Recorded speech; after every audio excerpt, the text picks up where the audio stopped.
afternoon, everybody. Thank you for joining us.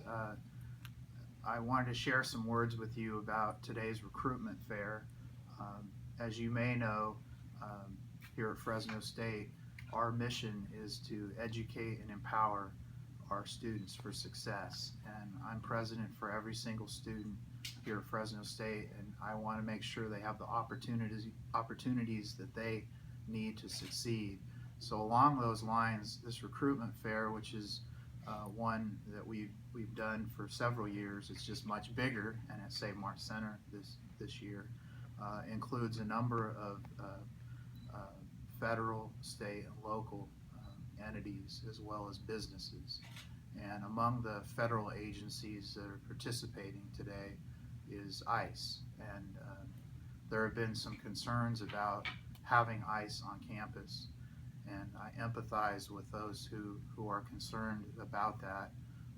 On the other hand, I think it's important to note that this is an event that is purely for the recruitment of students for employment, and that they're here for that purpose only, along with the other employers. It's also important to note that we provided this information a week ago to all of our dreamers so that they were aware of this, and we wanted them to be aware of it, and we wanted them to know why we were doing it. And by federal law, we're prohibited from excluding a federal agency from being on campus to recruit at Fresno State.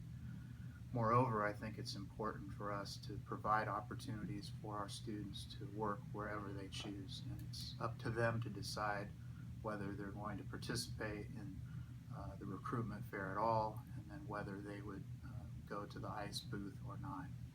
So I'll end there, and I'd be happy to answer any questions that you might have.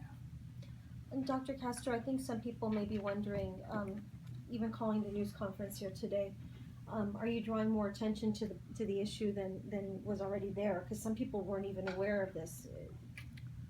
Well, there have been concerns since yesterday afternoon, and as an educational institution, I wanted to make sure I educated everybody about why we're having the fair, why ICE might be here, and under what circumstances they're here, so there would, in an effort to lessen any concerns that there might be about their presence for recruitment purposes only.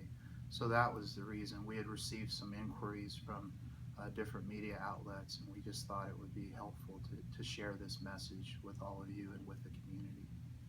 I know you said you had made the Dreamers aware about this already a week ago. What sort of concerns had they come to you with?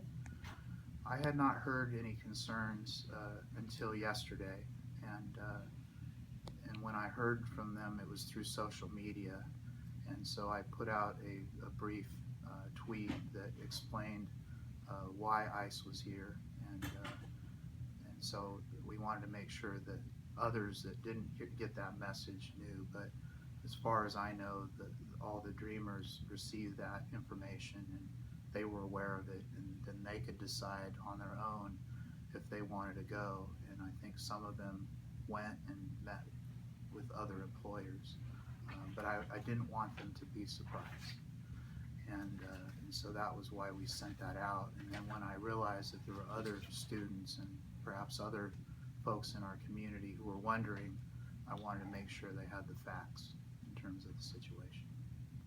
So there's students out there right now protesting, and we spoke to one of the leaders who has organized this protest, and one of his arguments is that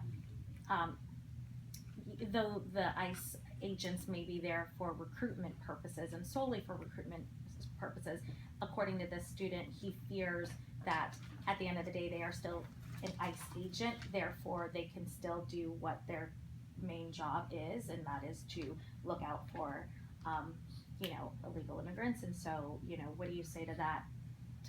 Because your emphasis is they're only here to recruit, but then you have some of your students saying, but they're still ICE agents at the end of the day. I understand why students are concerned about immigration in general. As you might know, I've said publicly I stand with all of our students, including our dreamers, and we're doing everything we can to support them and all of our other students at Fresno State.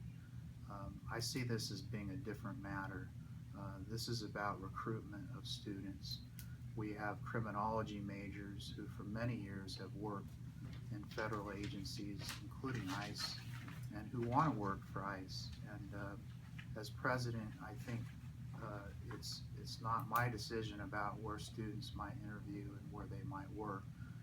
We want to give them the full opportunity to make that decision on their own. And so that's how we've organized it. And with the recruitment fair, agencies can decide on their own if they want to come. So it's all voluntary. No one is required to be there. And so while I empathize, I want them to know that this is more about recruitment of students, and that there are some students who are interested in working for the federal government, including ICE. And so this is an opportunity for them to pursue that job if they want it. So maybe one last question, is it good? Sure. Or- ICE, this isn't, I'm assuming it's not the first time ICE has been at a career fair at Fresno State, that they've been here previously attending. Yes, I understand that they've recruited here for many years for permanent jobs and for internships. And again, as one of the CSU's largest criminology programs, this is a natural connection for them. And so this is not a new situation, but given the times, we wanted to make sure that our students, faculty and staff, and the community understood what was happening. I know you mentioned that some of the Dreamers have reached out to you on social media regarding this specific situation.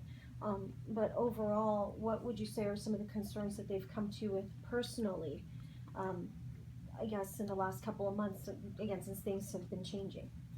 Well, I Or think what are they telling you? yeah, I think for them, some of them are uncertain about their future.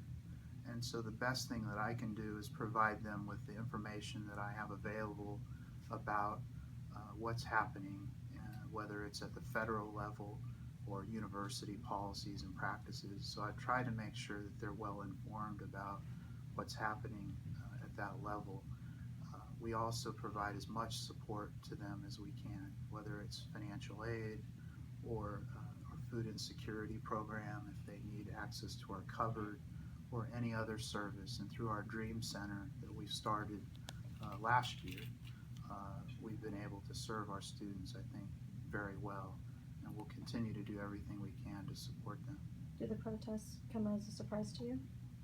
No, and universities are places where people express their view, and we're a public university, and I respect that. There were some that came to my forum today to share their point of view, and I listened to them, and I spoke with them, and I didn't try to persuade them of my point of view. I think it's important to let everybody speak their point of view, and you know, to emphasize the education here. So that's really what we're doing, is we're emphasizing the practice and why, so that folks understand. Okay, we're going to have to go ahead and get into this next appointment. So